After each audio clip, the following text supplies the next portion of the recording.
For the first time, Americans today are not free to say what they think. If they say something deemed offensive or insensitive or, worst of all, hate speech, they may be in serious trouble. They may be punished for violating the unholy commandments of the 90s, commonly known as political correctness. But is political correctness a new phenomenon? We'll show you tonight that political correctness has been in the making for more than 8 decades. And it seems that a deteriorating society is exactly what political correctness strives for. But just what is political correctness? As you're about to see, political correctness is nothing less than a Marxist ideology.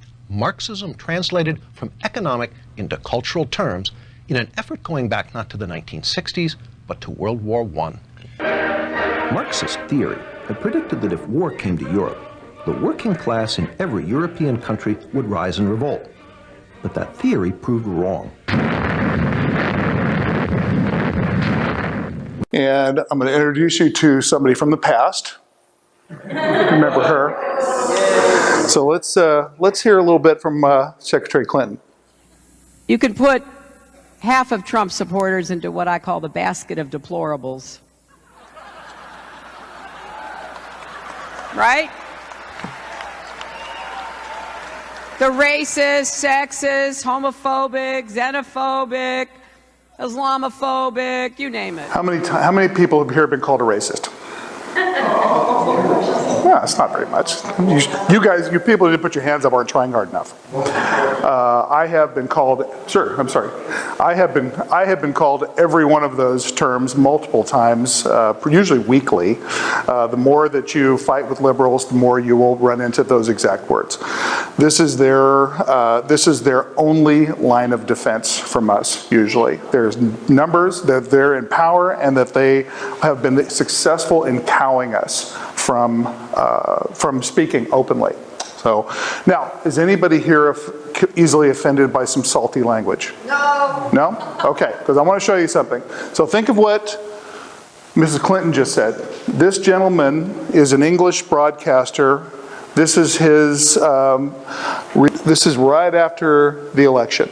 That voted for Trump is a sexist or a racist. How many times does the vote not have to go our way before we realise that our argument isn't won by hurling labels and insults? Tory majority, government, Brexit, Trump. What next? When will we learn that the key is discussion? If you are unwilling to discuss, then you are creating the conditions in which Donald Trump and people like him can thrive. But instead of persuading people to vote, she just courted celebrity endorsements and then lost. What's going on? It's almost as if the political acumen of Beyonce and Jay-Z count for nothing. And then she loses it and loses the election and she locks herself in her hotel because she's too upset or because it had never occurred to them to even write a concession speech. Either way, grow up. I have no sympathy for her whatsoever. Be a better candidate. But thing is, I can't say this to any of my friends, Tim. People like me. I'd get fucking lynched if I said this, because people like me won't listen. I did this. This is my fault. Fucking Donald Trump. The left is responsible for this result, because the left have now decided that any other opinion, any other way of looking at the world is unacceptable. We don't debate anymore because the left won the cultural war. So if you're on the right, you're a freak. You're evil, you're racist, you're stupid, you are a basket of deplorables. How do you think people are going to vote if you talk to them like that?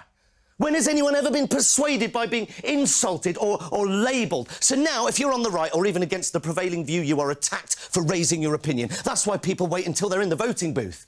No one's watching anymore. There's no blame or shame or anything, and you can finally say what you really think, and that is a powerful thing. The Tories in charge, Brexit, and now Trump. And all the polls were wrong. All of them. Because when asked, people can't admit what they think. They can't admit what they think. They're not allowed to. The left don't allow them to. We have made people unable to articulate their position for fear of being shut down. They're embarrassed to say it. Every time someone on the left has said, you mustn't say that, they are contributing to this culture. It's time to stop moaning. It's time to stop crying over spilt fucking Brexit. It's time to stop ignoring your opponents, or worse, trying to silence them. It's time to stop banning people from speaking in universities. It's time to stop thinking that reposting an article on your Facebook feed is political engagement, that banning a gymnast from doing what he's good at because he insulted someone's religion somehow achieved something. And sorry, when did the Gymnast Association start thinking it was appropriate to start enforcing blasphemy laws? It's time to realise that reading The Guardian doesn't make you a liberal, that retweeting Greenpeace doesn't lower your carbon footprint. And if my mansplaining is triggering you, you can either fuck off to your safe space, or you can engage and debate me and tell me what I'm getting wrong. Because Trump just won the White House. Being offended doesn't work anymore. Throwing insults doesn't work anymore. The only thing that works is fucking bothering, doing something. And all you have to do is engage in the debate. Talk to people who think differently to you and persuade them of your argument. It's so easy, and the left have lost the art. Stop thinking that everyone who disagrees with you is evil or racist or sexist or stupid, and talk to them. Persuade them otherwise, because if you don't, I'll tell you what you get. You get President Trump. Right, I need to go for a shit and a shave. How long we got, Tim? All right, I might need to have to forego the shit. The economic convulsions that racked Western societies between the two world wars were seen at the time by most Marxists as being the breakdown of the capitalist system which Marxist theory had always predicted. However, whereas according to the theory this was supposed to lead to communism, in not one single such Western society did communist regimes emerge. What did emerge in several of them was fascism. Some Marxists were disillusioned by this, to the point of abandoning Marxism. Others refused to question Marxist theory regardless of what actually happened. But there were many in between, people who remained or wanted to remain Marxists, but who felt that Marxism would have to be seriously re-examined if it was to continue to remain credible. One such group of people came together in Frankfurt in the late 1920s and have come to be known since as the Frankfurt School. Actually, they didn't stay in Frankfurt long, but the name has stuck. They left Germany in the early 1930s, in the period just before and after the Nazis came to power, and by the mid-30s the key figures had all settled in the United States. These, to mention three, were Adorno, a man who seemed equally at home in philosophy, sociology and music; Horkheimer, a philosopher come sociologist, less brilliant than Adorno but perhaps more solid; and the one who has turned out in the end to be the most famous and influential of them all, the political theorist Herbert Marcuse. Their influence grew slowly, but grew nevertheless over a long period and reached a spectacular peak in the 1960s. Many things contributed to this. One was the powerful revisionist movement among Marxist in communist countries throughout Eastern Europe, culminating in the Prague Spring of 1968. This put the Frankfurt School in line for the first time with real-life developments inside the communist world. Another, obviously related, was the tremendous revival of interest in Marxism among people in the West, especially educated young people. This also culminated in 1968, the year which saw the high point of student violence all over Europe and the United States, and looked for a moment in Paris as if it might even come close to genuine revolution. The would-be revolutionaries of that day proclaimed one man more than others as their political mentor, and that was Marcuse. They painted the walls with phrases from his books in order to make it known to the world that they were going to turn his ideas into reality. And although the revolution didn't materialize, during the decades since then, the ideas of Marcuse and the Frankfurt School have come to dominate some of the social science departments in various countries in Europe, and through them to have a continued and very important influence on the young.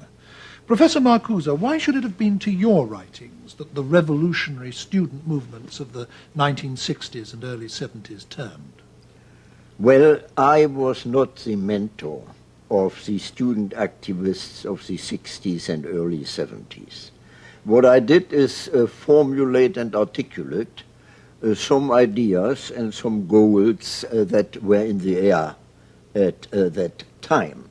That is about it. The student generation that became active in these years did not need a father figure or a grandfather figure in order to lead them to protest against a society which revealed daily its inequality, injustice, cruelty, and its general destructiveness. They could experience that. They saw it before their own eyes. As features of the society, I only mention the heritage of fascism. Fascism was militarily defeated. The potential for a repetition was still there.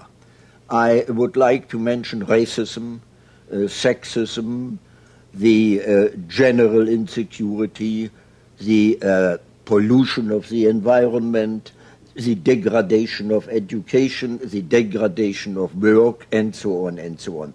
In other words, what exploded in the 60s and early 70s was a blatant contrast between the tremendous available social wealth and its miserable, destructive, and wasteful use. And I think one might add, I mean, whether one agrees with your view on any or all of these matters or not, that the prevailing orthodoxies in philosophy in the colleges and universities throughout the West at this time simply didn't deal with these questions at all, did they? Certainly analytic philosophy didn't, positivism didn't, and so on. They did not. And we in Frankfurt and later in the United States could not conceive of any authentic philosophy which did not in one way or the other reflect the human condition in its concrete situation, the social and political situation, and so on and so on. For us, philosophy has always been, to a great extent, social and political philosophy ever since Plato. So he's a left-of-center journalist, from what I understand, in England. He is trying to tell his own side what their problem is. They have pushed us into a corner. He understands, he gets it. He's trying to tell them to back off. I don't ever want a leftist to hear that. I want us to hear that so we understand what's been played on us this whole time. Without further ado, I want to introduce you to the Frankfurt School. Frankfurt School were a group of German Jewish intellectuals in Frankfurt, Germany. They started the Institute for Social Research at Frankfurt University in the 30s, or actually 20s, late 20s. They were chased out of Germany by Hitler, the other socialist party. Came to America, where academia opened its arms to them. They spent over 20 years, what's a good word? Infiltrating is not quite the word, like an invasive disease in our college systems, selling their cultural Marxism and their critical theory, which we'll talk about later. Everything we see on college campuses comes from these people. If I could go back in time, these would be the ones I'd take out. The world would be a much better place. They look like nice folks. They're as evil could be. Are you sure all the Marxists came from that view? Yes. Oh, yeah. Yeah, I'll show you. So that's more movie. We're going to pass on that. Too many movies. So this is an Italian Marxist named Antonio Gramsci. He was predating the Frankfurt School. He was at one time Mussolini's favorite journalist until he ran afoul of him, then Mussolini threw him in prison. But he was the one that laid out a plan for destroying Western faith and culture. His plans included ways to undermine and discourage Westerners through the intentional collapse of the existing social structure from within. Gramsci advocated not only Marxist class warfare, which was economically focused, Marx was an economic guy, but also social and cultural warfare at the same time. His theories and the slow march through the culture or institutions, which he envisioned to destroy the West, are enshrined in current American social policy. His theories surrounding hegemony and a counter-hegemony were designed to destroy Western social structure and overthrow the West from within. One of the big things here is slow march through the culture or institutions. He advocated cleaning yourself up, becoming part of the system to destroy it from within. So he was the one that gave these guys the idea, get yourself in every place you can affect change with people. Colleges. Get to the kids, and when you see how much kids voted for Hillary Clinton, a staggering relic, you'll see how horribly indoctrinated our kids are, and that's something we'll have to deal with in the future. He was not a Frankfurt Schooler, but they took a lot of his work and went forward with it. The Frankfurt School, cultural Marxism, what is it? They combined the work of Gramsci, Karl Marx, and Freud. Sir?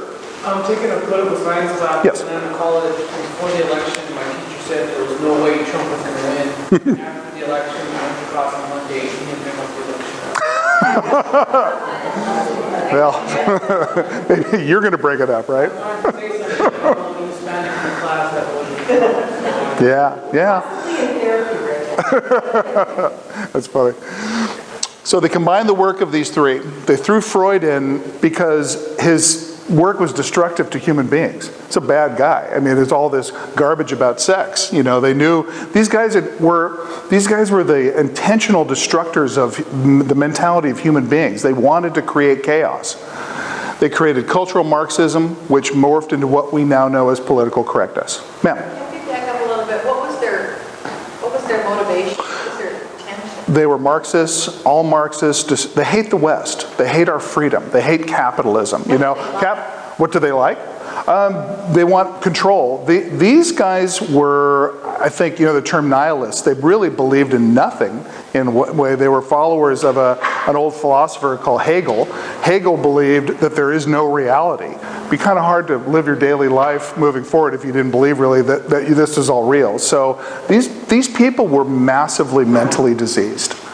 But Why they had to come from Germany? luck of the draw. Like luck of the draw. I don't know. They could have come from Japan. I don't know. But they came. It just happened to be that Hitler, you know, was there at the time. And I'm sorry. At the 20s, there was nowhere. Right. Yeah. It was in the 30s. They came in the 30s. Yeah. They came 30s. 30s. Yes.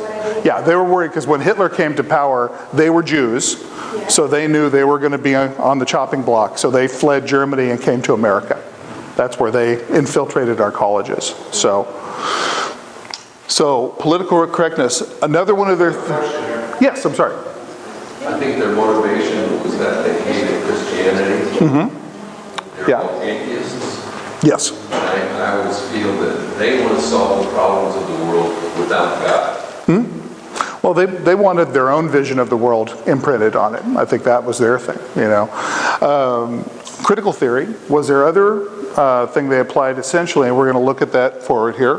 Critical theory was a notion promulgated by the cultural Marxist of the Frankfurt School that simply states there is nothing, no custom, institution, or moral precept that is beyond criticizing and destroying. It is a license to vandalize, and the fact that it was so swiftly embraced by American Academy after World War II remains a national disgrace. This is the writer Michael Walsh, who's written a phenomenal book called The Devil's Palace. And I've got it on the slide there a little bit. I've met him a few times. He's a phenomenal writer. This is it in a nutshell. These people reasoned that if they could get anybody they disagreed with to be silent, they would have won.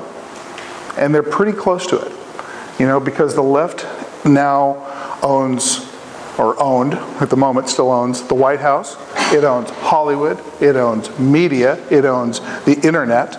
They own every microphone there is. And everywhere we go, you're a racist, you're a homophobe, you're a xenophobe, you're a this, you're a that, you're a whatever, you know. But this is their only armor on us because we shirk from that. So we'll talk about that more later. But this is about silencing us. Once we are silent, there's nothing we can do after that. This is a poster. I did see the picture of the man here. This man, his name is Herbert Marcuse. He was one of the Frankfurt Schoolers. This man lived until, I believe, the 1970s. He was one of, if we lived in the 60s right now, every one of you would know what Herbert Marcuse was. He was a counterculture hero to the left. He invented the phrase, make love, not war. These people have been like Zelig they're running through our culture for decades. He wrote a book called Repressive Tolerance. And see if we recognize this today. This liberating tolerance would involve the withdrawal of toleration of speech and assembly from groups and movements on the right, and aggressively partisan promotion of speech groups and progressive movements on the left.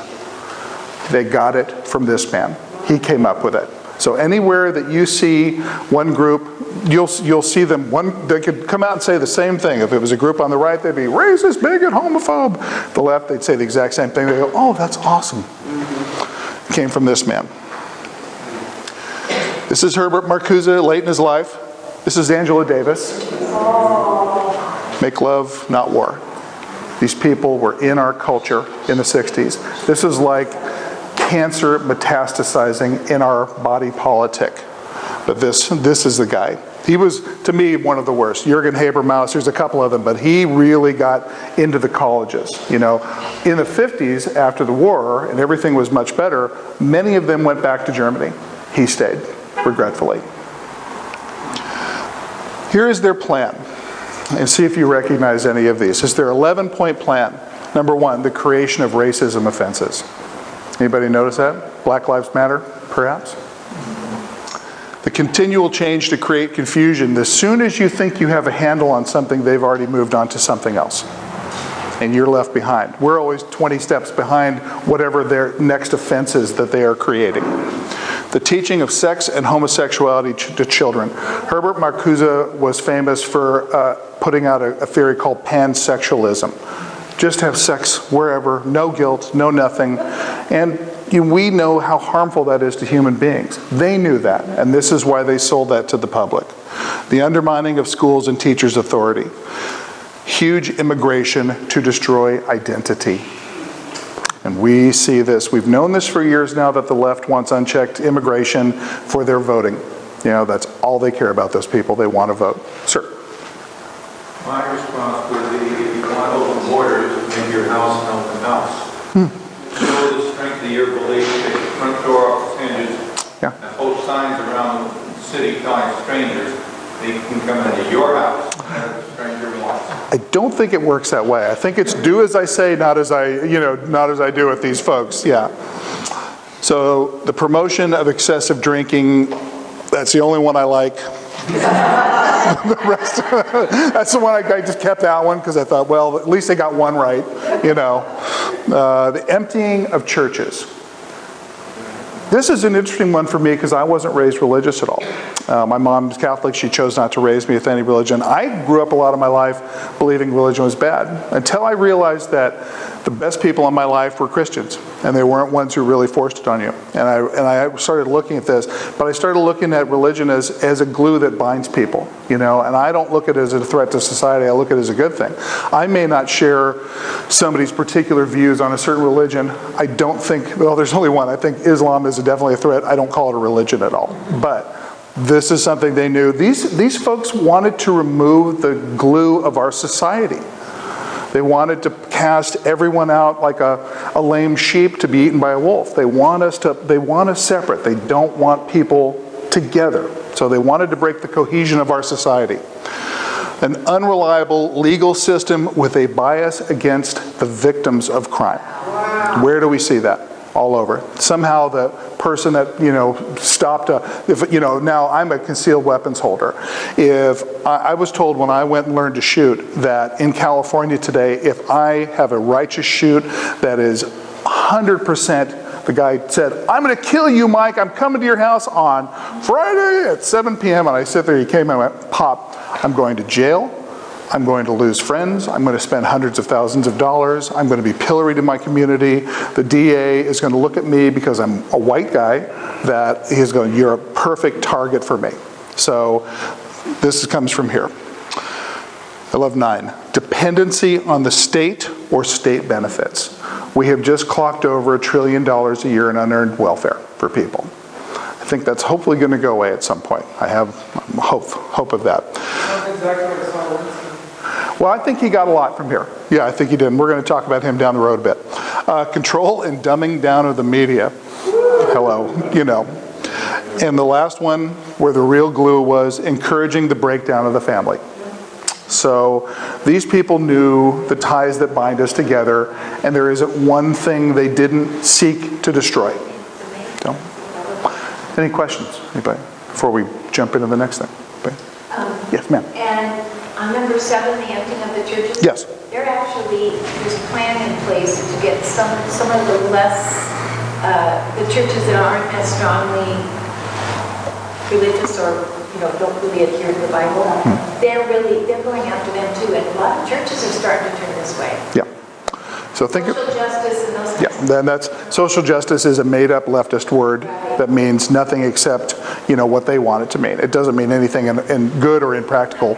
But think of what a 501c3, if I'm using the right one. I know there's a couple of them. So churches can't get involved in politics. Well, you've just stolen their free speech. They said, well, you can do what you want, but you're not going to get tax-free status. So that is the government coercing them against having free speech. And they knew that people are going to go to their church, and their church is not going to be able to talk. Well, if you're a conservative church, you can't say it. I'm sure the leftists say whatever the heck they want in their churches. Yeah. Trump wants to reverse that. He said that he's going to reverse it. Yes, I hope so. Because I think free speech should just be free. I don't believe that, but I know what the strategy was behind that. So there's our friend Saul Alinsky. True revolutionaries do not flaunt their radicalism. They cut their hair, put on suits, and infiltrate the system from within. So I don't have proof that he knew of the Frankfurt School, but he was a natural continuation of what they were doing. So this man was a communist. I love this story. He learned at the feet of Frank Nitti, who was Capone's enforcer. So this guy knew hardball, and he knew how to motivate people. And we know who his best student was. Yeah. This story, had we all known all this 15 years ago. It was. When oh yes. When he came on the scene, I was curious about him, because for me, he came out of nowhere. So I did my research, and I immediately realized this guy could not ever be allowed to get into the office. I warned everybody I knew what he was going to do. He outpaced my low expectations by far. So when we took training, we went to Campaign for Liberty training, which we always advise everybody to go do. We like this political training. The guys are really good because they'll look at the crowd and say, "Thank God for Barack Obama." And we all go, "What are you talking about?" He goes, "If Romney or McCain had been elected, none of you would be here. And you wouldn't be at the Tea Party either." They go, "Oh, you'd think everything was fine." And those guys were globalists. They'd be pulling garbage in the background. The debt would be the same. Things would be the same. So we might, who knows, when the story is written, we might have a lot to thank for these guys. Maybe they pushed us in too much of a corner and we pulled out of the tailspin in time. So we are, I just call them the children of Frankfurt now, right? All these kids are out in the street protesting. I don't like Trump. I want a new president. This would not be happening if not for the Frankfurt School in the colleges. You see that these are coming out of colleges. They're also paid for. I know the Soros people are involved with this, but I love that. Hurts other people's feelings. It's like, we cannot run a society based on nebulous principles of what might happen. There's a thing that I love that I read about in all this research. It's called the precautionary principle. Has anybody ever heard of that before? The precautionary principle states that if anything bad might happen, you must do something to negate that bad outcome. I'm telling you, I'm in a little tiny piece of government right now. These people think this way.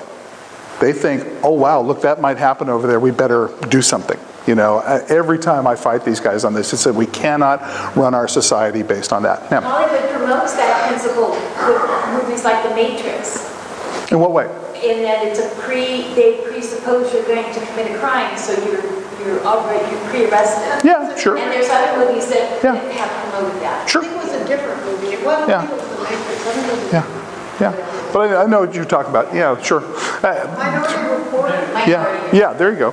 Same actors. Yeah. So, but we're stuck with these folks. I don't know what to do about them right now. My concern has been for a long time that you've got a kid going to college now that is essentially a Marxist revolutionary. And I don't see that kid graduating and coming out of there and going, that was fun, now I'm going to go get a job in the regular world. I don't see that happening. And I'm afraid that we've got another 1960s ahead of us because of these people. And I don't know what to do about them. I do not have an answer for that. Yeah, I'm sorry to say. San Bernardino shooters. Neighbor didn't report shooter over fears of being called a racist. This is deadly. I mean, we can sit here and laugh about people that cannot speak their mind. This kills. You know, and the more we think about this, the more, and I guarantee you now that I suspect you'll be like me, that as soon as I figured out that human beings invented this, and that you will see this everywhere, let me apologize to you for infecting your mind. I'm sorry. I'm not comfortable with it, but I just felt once I learned this, I knew I had to talk about this. This is unacceptable. You know, what happened to see something, say something? You know? 2.5 days into it, they didn't show that picture till the third day, till they got care up there on the podium with the sheriff so that they could, you know, tamp down our opposing over this. Yeah. And later in the year, they showed the path that he took went right over to the Christian table where he'd been sitting talking to the Christians. Nobody else if you look and see, everybody he shot were the people that he knew as Christian. Don't forget he went to his Right. The whole Islam is another thing. We don't have to talk about that tonight, but. The neighbors who didn't say anything, they were also Muslims, the peaceful Muslims. Well, no, but not all of them, though. No, just let's face the truth. That's their teachings is keep all the infidels. They're saying it freely or they're not saying it freely, but this is their teaching. Yeah, I don't want to go too deeply into this. After 9/11, I know, but I'm going to share a little bit of this, the things I've learned. After 9/11, I read the Quran because I just like being informed. I don't like hearing things being put in my mind from other people. There's a number of things that struck me, and they're kind of similar to what we're talking about tonight. There's a thing called taqiyya. Taqiyya is a doctrine in Islam that a believer can lie to an unbeliever about the true intent of Islam. So my point to people is, and I've looked at Muslims and say this, I said, you know this is real, how can I ever trust anything you ever say? Because I'm looking at you telling you I'm an infidel. And they leap into all these explanations and, oh, I'm not like that, I'm this. Who knows? I mean, if we, in a certain way, Catholicism, if you go and confess, you can relieve yourself of your sins. It's a much more extreme version of that. But it's hard to reconcile for me. There's another little part that is called abrogation. And this one's key into understanding Islam. The Quran is made up of short passages called surahs. They start at the beginning and they go by length. So if one was one word, then it'd be 2 word, 3 word, and on and on. There's 2 periods in Muhammad's life. There's the Meccan period and the Medinan period. The earlier period was where all the peaceful stuff comes from. This is all the joy and love and happiness. The second period is where all the let's kill everybody that doesn't believe like us. All of these are interspersed because they're all by how long each surah is. So they always point to the ones, oh no, look at this one. It goes, one thing, there's a magic decoder ring for Islam. And that is, the later the surah is a word from God. So the latest word from God is the true word from God. So they can look at it and go, hey white boy, let me tell you, oh look at this one over here, peace and love. And they go, yeah, but it's that one. We know.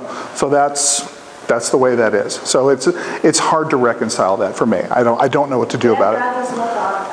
It is not.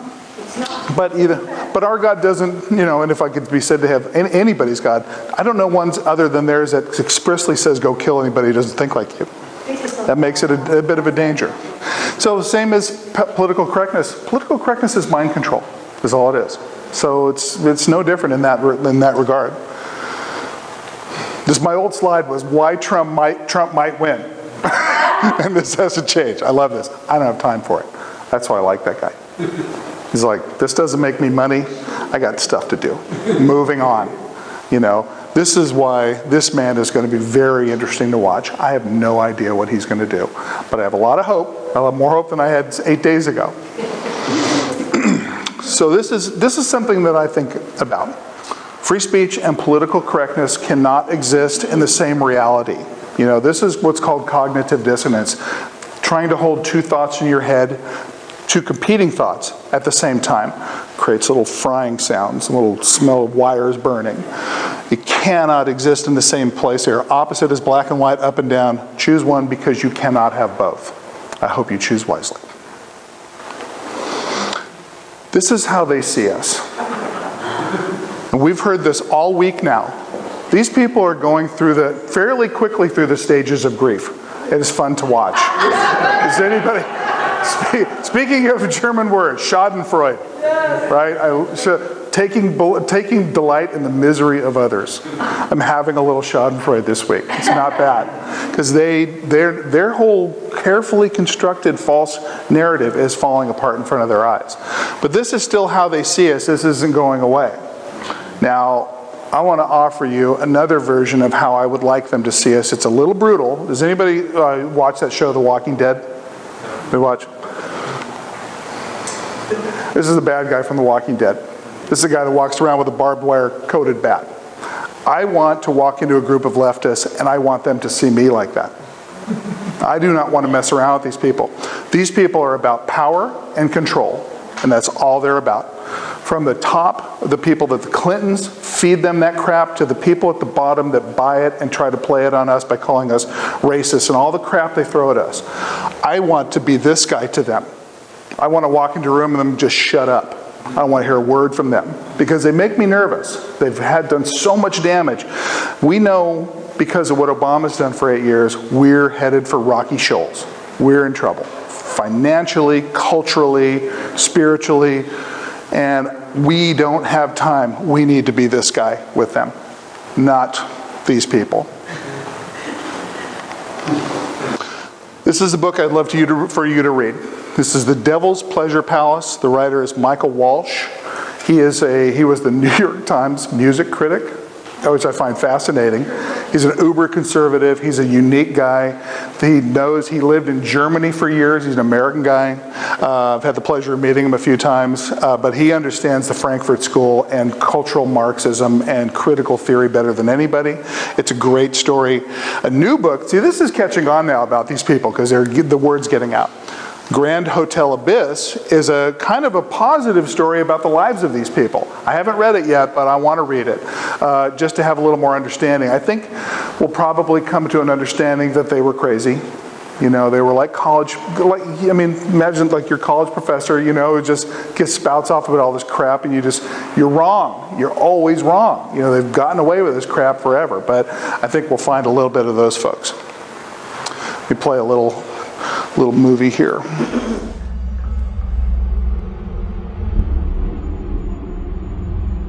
The United States has undergone a cultural, moral, and religious revolution.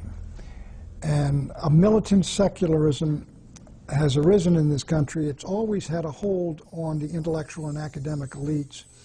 But in the 1960s, it captured the young in the universities and the colleges, and we had this great battle, cultural war begin then nationally.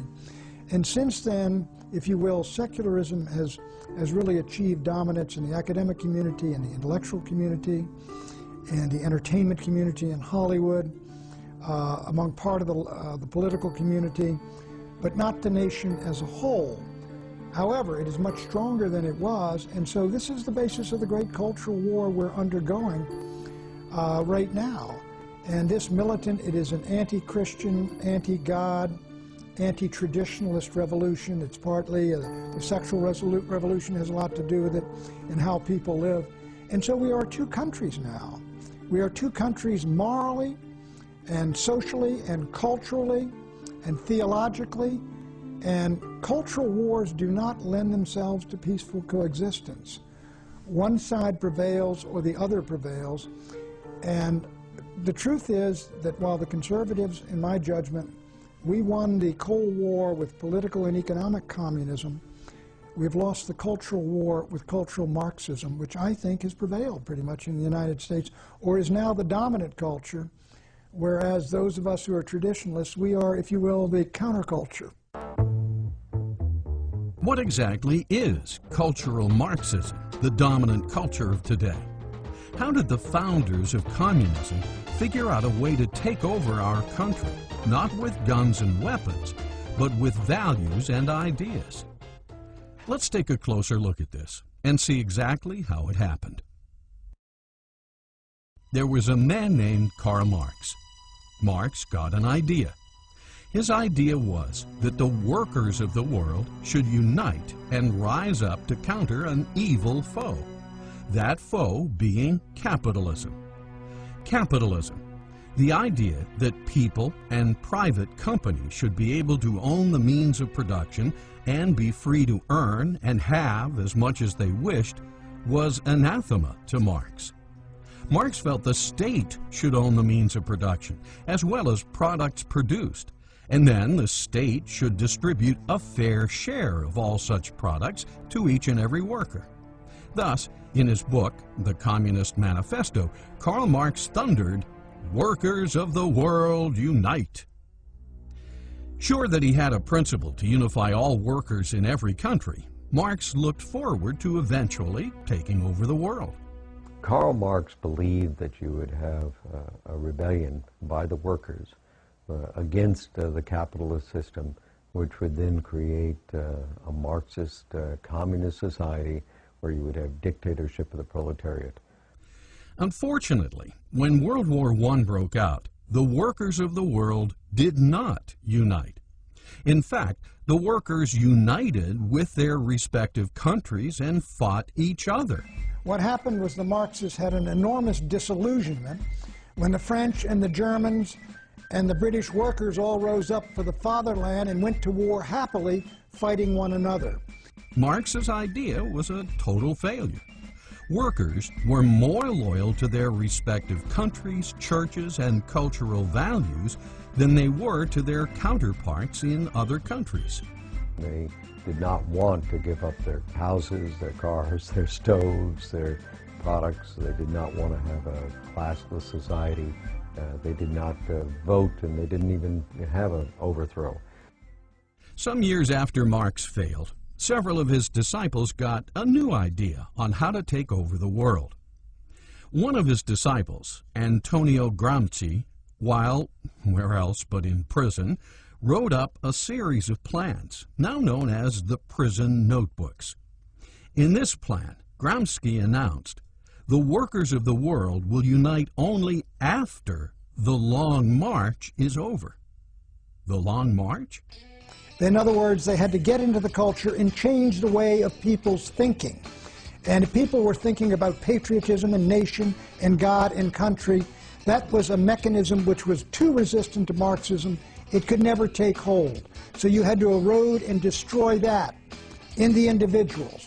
That began what's called the Long March through the institutions, through the seminaries, through the churches, through the media, through Hollywood, and all the rest of it, to create an anti-Christian culture which would destroy the Christian beliefs and convictions in the vast majority of the people, so they would embrace the ideas of Marxism, and they would embrace the ideas that they had rejected, and they would be open to a takeover, basically, by Marxists. Now, not political Marxists, but cultural Marxists. Rather than workers uniting and marching into battle, thus seizing power through force, they would make a long march through the institutions. Institutions like the arts, cinema, theater, literature, schools, college, seminaries, newspapers, magazines, and what is now known as radio, TV, and the mass media. Once this march is over, all the barriers to the acceptance of Marxism will have been quietly and systematically removed. So to get to that point, they said we have to destroy the culture, and what they were talking about was the Christian culture, what we used to call Christendom or Western civilization. If you can break people away from religious affinities, for example, where they would turn to their community, their religious community, for support and help, or they would turn to Scripture for answers to certain perplexing questions. If they have an affinity to their religion, they might say, well, we're not going to go along with government because it's contrary to my religion. So cultural Marxism would attack religion of all kinds. Doesn't make any difference, because there was another place where people could go other than to the government for support and for answers.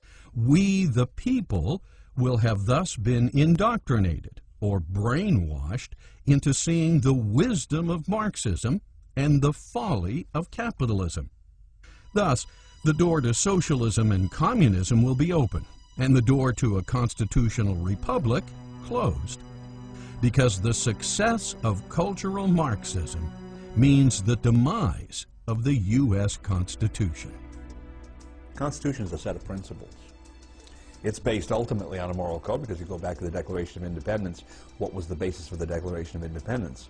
The law of nature and of nature's God, right? The ultimate moral code.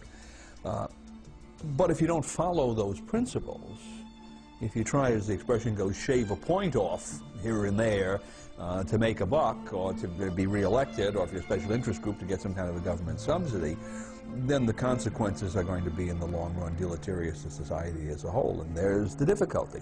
There are too many people that are thinking in the short term and not applying these principles, which are designed to give us a long-term stability to this system.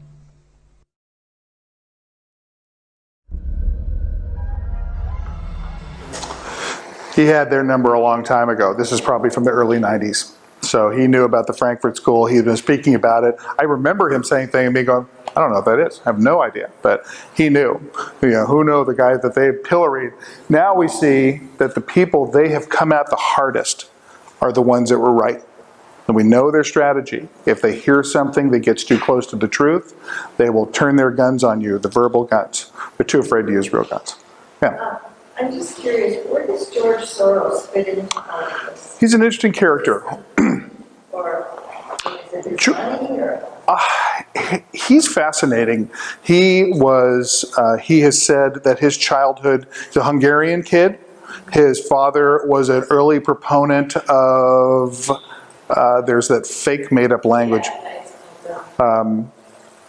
Anyways, we'll remember that in a second. Changed his name to Soros, which means in this fake language to soar.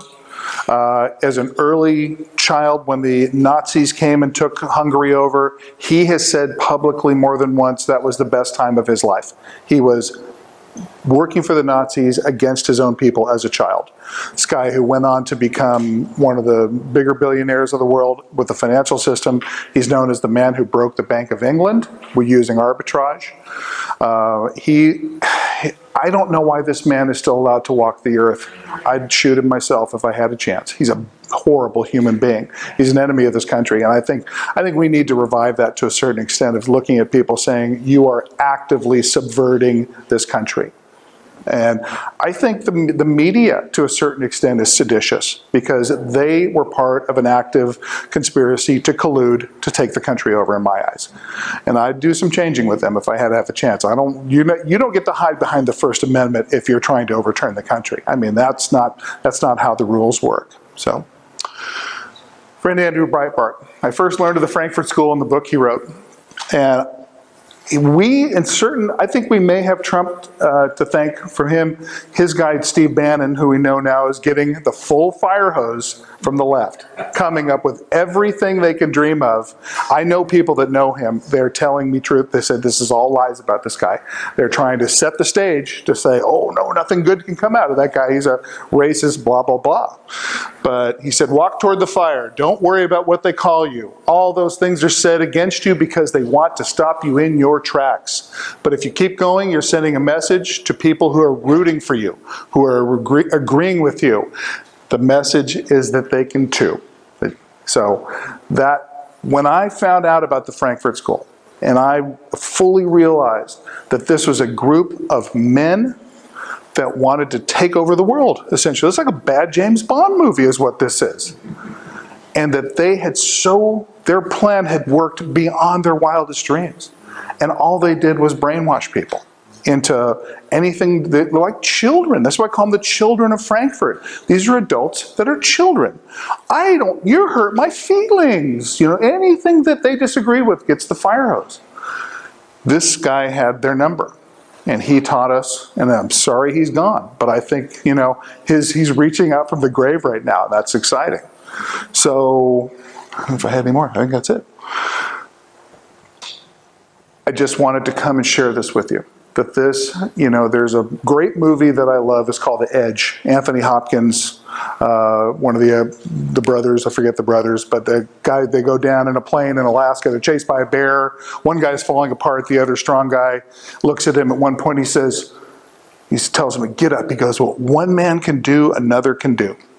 And I always remember that, because if one person can figure this out and go tell other people, you can do this, and tell other people. And so never, ever listen to people who will try to shout you down and silence you. We are living the freest country in the history of the planet. We must defend it at all costs. So with that, I have your questions, whatever you want. Yes, ma'am.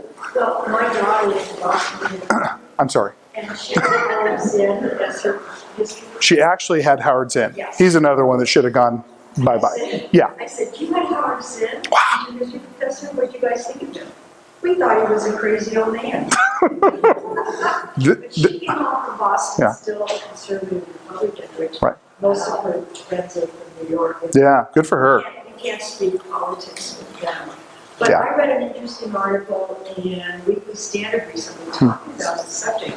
And I'm sorry, I can't remember the author, but he put it in the way of thinking of Marxist theology or Marxist ideas, and that you have the oppressed and you have the oppressor. Yeah. And that everything that you frame into those terms, that you're either the oppressor or you're the oppressed. Right. So all of these poor minorities and all of that, and all that are the oppressed, and the white man are the oppressors. That's how they frame Yeah. their picture of the way the world is. Absolutely. It's a good way to frame it. There's a word that I love, balkanization. The left has balkanized us. They have pit family against family and son against mom, and this is the evil that they do, because it's back to that thought of they attacked our societal glue. You know, they wanted us to break apart. It's that in my mind, I can see the poor little sheep wandering from the flock, and the wolves get it. They want us to be weak. When you're weak, you'll be accepting of anything. You know, so yeah, they definitely wanted to balkanize us. Yeah. It seems to me that I've made this statement, I hadn't really put it in terms of the Frankfurt School, but it's probably part of that, is it's like our whole moral code or structure has shifted. It used to be there were certain things that you don't steal, you don't cheat, you don't lie, you know. And now, and I remember my mother's family was very, very poor. My grandmother had 6 daughters she had to raise by herself. I mean, they wouldn't have, sometimes they got to the table hungry, they wouldn't have thought of stealing anything. Yeah. They wouldn't have thought that they would be justified in doing anything wrong. And now it seems like if you're wealthy or rich or comfortable, you're bad, and if you're one of the group, you're good. Of course. And that's our moral structure. Yeah. I have sat at a table with a woman that is a teacher at UCI. She is a black lesbian Marxist. I said, my God, you've got a lot of, you know, victim groups. I'm joking with her, because I just talked direct to her. I mean, never going to change her mind, you know. But she told me that, she goes, look, there, you know, you people, whoever that was, you've only gotten here, and it's back to Elizabeth Warren, who got caught on tape saying, you didn't build that. You got there on the roads we built. I'm like, who's we? Like, who's we, sucker? You know, so this is this thought that somehow they are the builders. When truthfully, I have a little theory I use, and it works mostly all the time. I call it simply my 180-degree rule. Whatever they say, 180 degrees is the truth. So if they say they're the builders, they're the destructors, you know, and that is, to me, it works about 99% of the time. Ma'am. Doesn't it just seem really ironic that it took a billionaire to be able to reach out to the people who are feeling disenfranchised? Pretty amazing that a guy that has a tower in Manhattan lives on the top of a tower is the common man's friend. It's pretty ironic. Yeah. Well, whether you're a grandma like me or a black lesbian professor Yeah. who could disagree with anything with the Ten Commandments, but of course they had to tear all of those down out of everything before they could start putting in anything goes. Yeah. And what Ann was talking about, I'm just building on that because the moral structure is gone because there is no standard. Yeah. There's nothing to build on because our foundation has been quicksand now for Yes. quite a while. That's Yeah. why they get rid of religion. Well, because they've got us to buy into their language, you know, so when you hear the term social justice, you hear the term inclusion, you hear the term diversity, and if you don't put your hand up and stop it right then and there, it becomes grounded. So I saw an article the other day that I put it out on Facebook. I always throw a lot of crap out there for people to think about. And something was talking about, this is not about inclusion, it said, it's about inclusion. And because they were doing the thing they do is saying, you know, these people are somehow being marginalized. You must have inclusion. I said, to think about that, you must think the opposite, because if we say we have to have inclusion, what we're saying is there are people that are actively being excluded. So you have to think about the opposite, because they're saying, oh yeah, this thing. I go, but what we're saying is this. You know, and then you go, well, that's not true. There's no, you know, people like, there's like, you think because they blame us, they look at us and go, well, you're keeping the Mexican man down and the black woman down or the lesbian, you know, whatever the group that they've balkanized, we are the ones keeping them down. That's Tea Party, evil Tea Party people. But then you think about it, you go, well, I'm not holding anybody down. I'm the one working and making taxes so you can all throw it away. So, I'm sorry, ma'am. Yes. In 1920s, Woodrow Wilson was the first president who was progressive. Yes. Okay. So that time, this group of people who you're saying, I never heard about them finally, they weren't here yet. That was the slippery slope already. Yeah. Because it was against to have for different states the power. You want to centralize the power. Yes. That's exactly, I came from communist movement. That's exactly what they do. Everything has to be centralized. Yes. That's the basis of the Of course. So actually this slippery slope started within this group. Yeah, no, I would agree. Enlarged them. Yeah. But that was the beginning. They were active at the same time, but they certainly landed in fertile ground. But, you know, and I've heard 100 different explanations of progressivism, but I think one of the best ones is they want everything centralized. I think you're exactly right. Big government, only big government can save us. We had a thing at Planning Commission last week. The big thing was, well, are we going to designate this piece of land from this one big government or this other big government? And I kind of looked at staff and I went, what's the difference? And they were like, you know, I mean, it's crazy. And some of this stuff's insane, you know. So, yeah. Yeah, no, I would agree. No. But I think progressivism has become a catch-all, you know, now for those folks who are, quite frankly, they're communists, you know. I mean, because we have lost control of the language. So now if you're that professor I was talking to and she goes, well, I'm a professor, I'm progressive, and I go, yeah, but everything you talk about is a communist thing. How dare you? You know, so they keep changing language and that goes back to that one thing, constant change to create confusion. Oh, I'm not a progressive. You know, how many times did Hillary Clinton change? You know, she was, all of a sudden she's a proud progressive. Most people go, okay, yo, I want progress too. You know, sure. I think it's rather important. It seems like Nolte said about the reactionary forces coming about due to the communists is happening right now. Yeah. And I think it's just seems unstoppable. And I hate to be in the situation to be reactionary, but it's pushing me or sucking me in that direction. Yeah. Well, I think that's definitely the desire. I mean, the desire is to have government have complete control. My concern, if Hillary Clinton would have been, oh, I'm sorry, I still had a little Schadenfreude there, but if she'd gone, I think she would have quickly moved to change the Constitution, and they would have modified the First Amendment. And the Second Amendment, no, you're just too crazy to have a gun, I'm sorry. By the way, NRA has said they're going to fight the California proposition. So, yeah, so that's good news. I got some good news for you. So, yeah. Well, now the Bill and Hillary are retired. What do you think the Democrats are going to do? People the power back. Well, they've said they're going to put Keith Ellison in as the head of the DNC, and I said, please put the creepy Muslim guy, cultural Marxist Muslim, put him in charge of it. Oh, they're tone deaf. I mean, these guys have won for so long, and I never thought this would happen. I never thought we'd win this big. Certainly not with Trump. I mean, I had my doubts about it. My wife knows it a couple days before, I just lying in bed whimpering, you know. But, yeah, maybe later we'll find this guy was the right vehicle for this. Maybe later we'll go, and he put Ted Cruz on as AG, and he did all this supergroup thing, you know, and maybe we go, of course he was the perfect one. We were all going, no, don't put him on. So yeah, their next move is stages of grief. You know, I read something interesting. No, they're going to go through the stages of grief without ever getting to acceptance. Because these people never, I just thought of this. They never get to acceptance. They just, like the needle stops and it goes back to the start. We're going to have to be vigilant against these people forever. They don't quit. And that's why I talked about the little children of Frankfurt. These kids who are in college, these poor little kids that have had this crap fed to them that is partially our fault that we allowed it to get this far.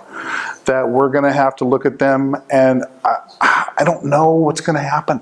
I know it's going to be violent, though, because when you get people that are you've got this many people in a complete fantasy world about our culture and reality and what can, that you can magically print money forever and all the poor people are going to be fine and everything's good, pop.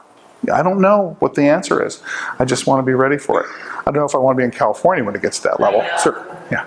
I know how you're saying we have to kind of like stay vigilant, but yeah. I don't know as a Hispanic how to do that because, you guys probably are used to that, being called racist, bigots, I'm Hispanic. Yeah. And they see me as worse than you guys. Who is they? I'm sorry. I'm a traitor, I'm brainwashed. Because you're not with the program? Yeah. Race. Yeah, you got to get your mind right. I've got friends that found me that disown me for my political views, and I still love you. It's different. Well, I've looked at a lot of folks in my life, and I try to talk to them directly. And one thing the trick you do is to repeat their own words back to them, right? And how many times have you had people where they're going, "Oh no, Mike, you don't understand. Barack Obama's going to heal the nation." I had a friend who's a liberal buddy of mine. He's a good guy. I was trying to convince him in 2007. And I said, here's who this guy is. He's a community organizer. He's never worked a day in his life. He believes all these things. He's never done anything. He voted present during his, state senate, all these things. He just hasn't done anything. I just tried to look at him and go, I didn't want to slam him because he's liberal, but saying he hasn't done anything. And I kept pressing him. But he finally did this thing. He balled his fists up and he says, Mike, we've got to end racism. Like that. End racism. And he was his face turned red. And I'd never seen my friend like that before. And I learned a lot about liberalism that day.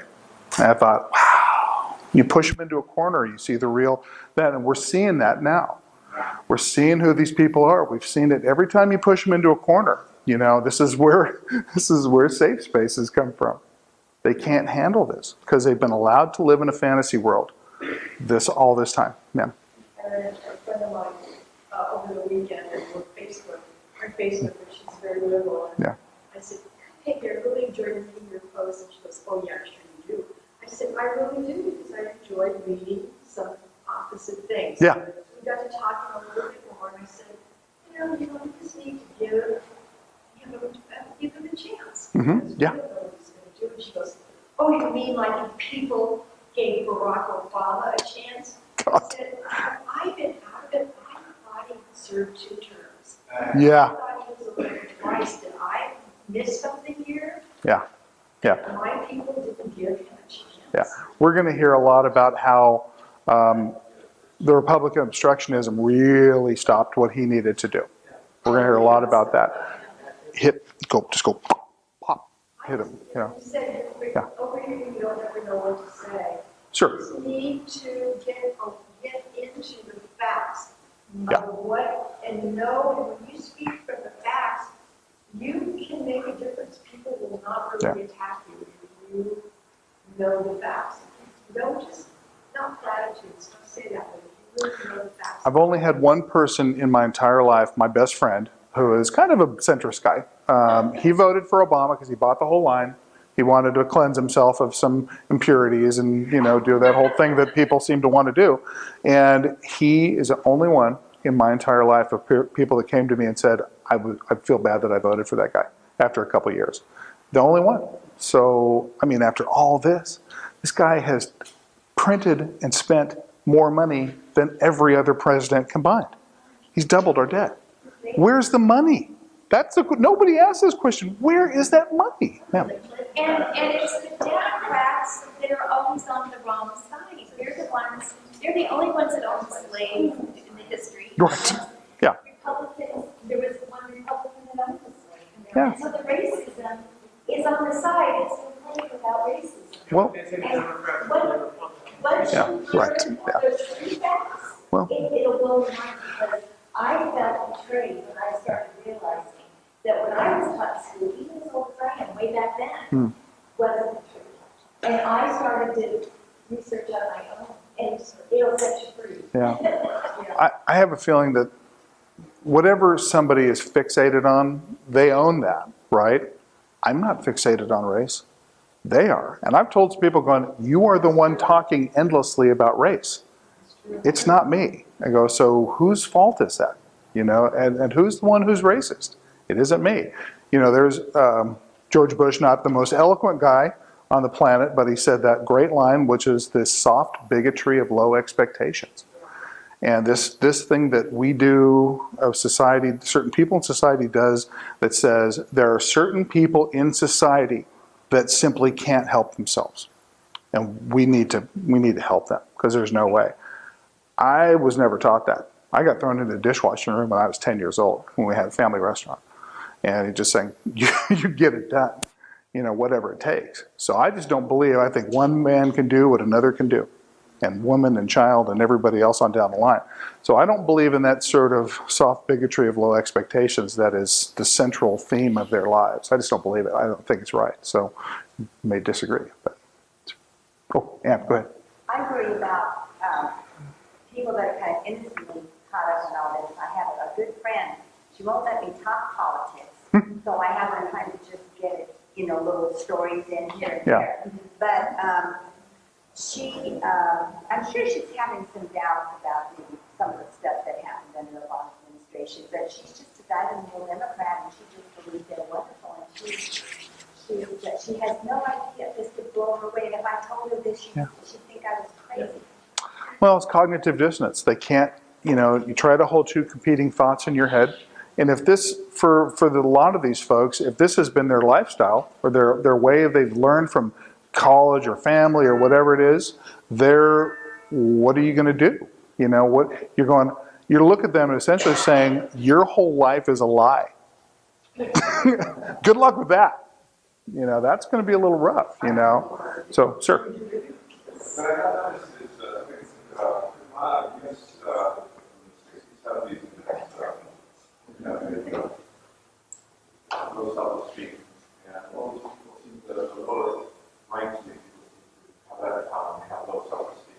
Well, I think there's something about, you know, yeah. Well, I love that old term, rugged individualism. You know, my dad was a carpenter.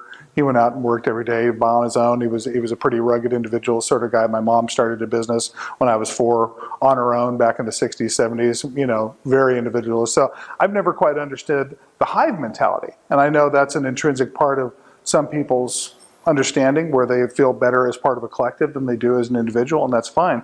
But there are people that want to force that on all of us. That's where it has to stop, you know, so.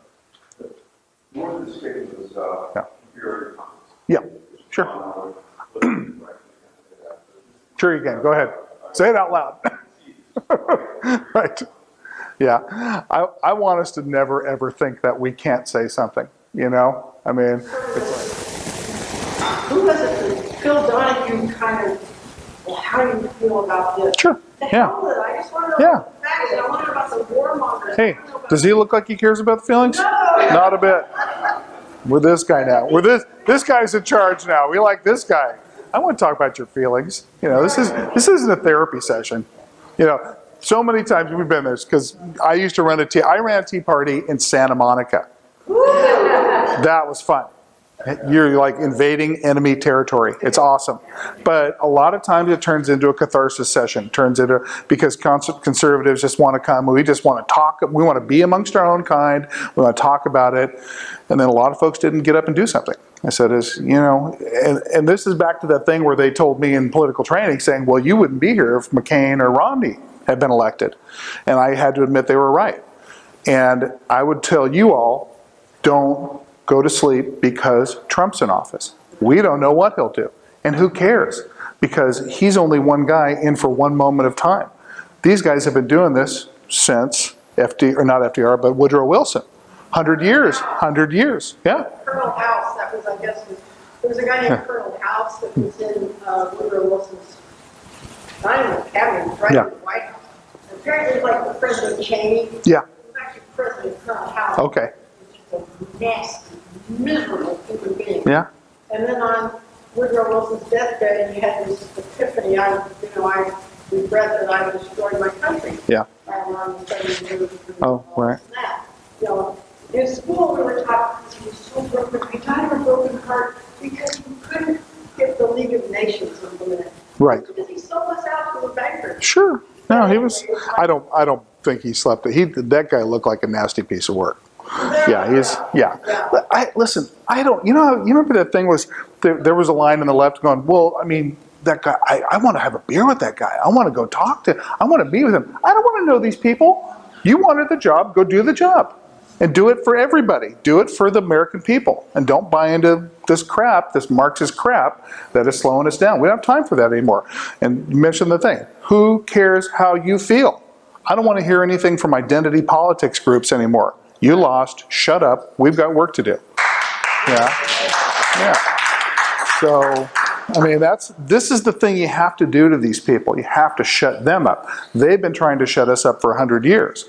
You have to shut them up. And the way you shut them up is come at them hard. Yeah. To the limit of your ability.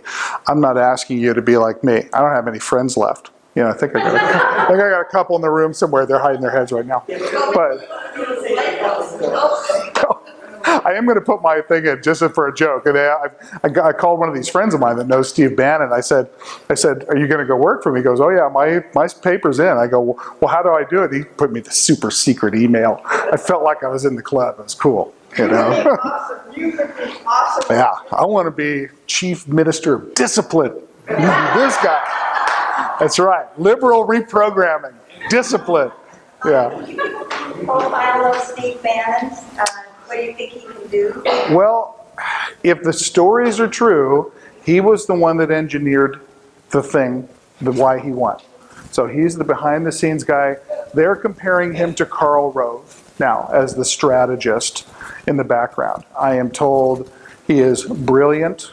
This guy he was in the Navy. He's out of a couple big, Steve Bannon. He was the guy that took over Breitbart after Breitbart died. There's a lot of negative press on this guy. We like Ben Shapiro. People like Ben Shapiro. They had a big fight with him. He hates Bannon. So they've had a public spat. I listened to a guy on the radio or podcast, Andrew Klavan, who I think is phenomenal. He works with Shapiro. He doesn't buy it. He goes, I know Bannon. I think he's a good guy and he's brilliant. And he's a guy. And again, it goes back to the saying, I don't want to know you. Get in there and make the country work. I mean, and this is the thing I said about Trump the whole time. This guy, every one of these guys has a titanic ego to take that job, right? I go, well, what is Trump? He's a builder. What's the greatest rebuilding project in human history? America 2016, right? I mean, for a guy like him, this is a pretty juicy carrot dangling there. So I have faith that his ego will make this work better. So no, and I think we have to respect that he pulled this. One thing for me, Michael, is that from day one he said, I am not a globalist. Yeah. And that is why he was attacked relentlessly. Sure. Not a New World Order global. Yeah. He had the courage to say so. You don't think it takes a village, I guess. So I think we're drawing close here. So I would say to you, if you have time to read those few books I put up there, there's a lot of material on the internet if you're curious about the Frankfurt School. You may, after tonight, know everything you need to know. They were here, they deposited some evil DNA into our country, and they died. But they left it, and it's here, and it's the reason.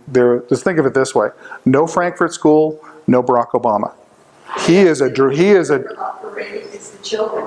Well, I mean, this is the thing that they planted in us, and this has borne fruit. But it's also pushed us into a corner as well. This is why we have made this happen now to this point. Why we wouldn't be sitting in this room on a time we could be out having fun with our families.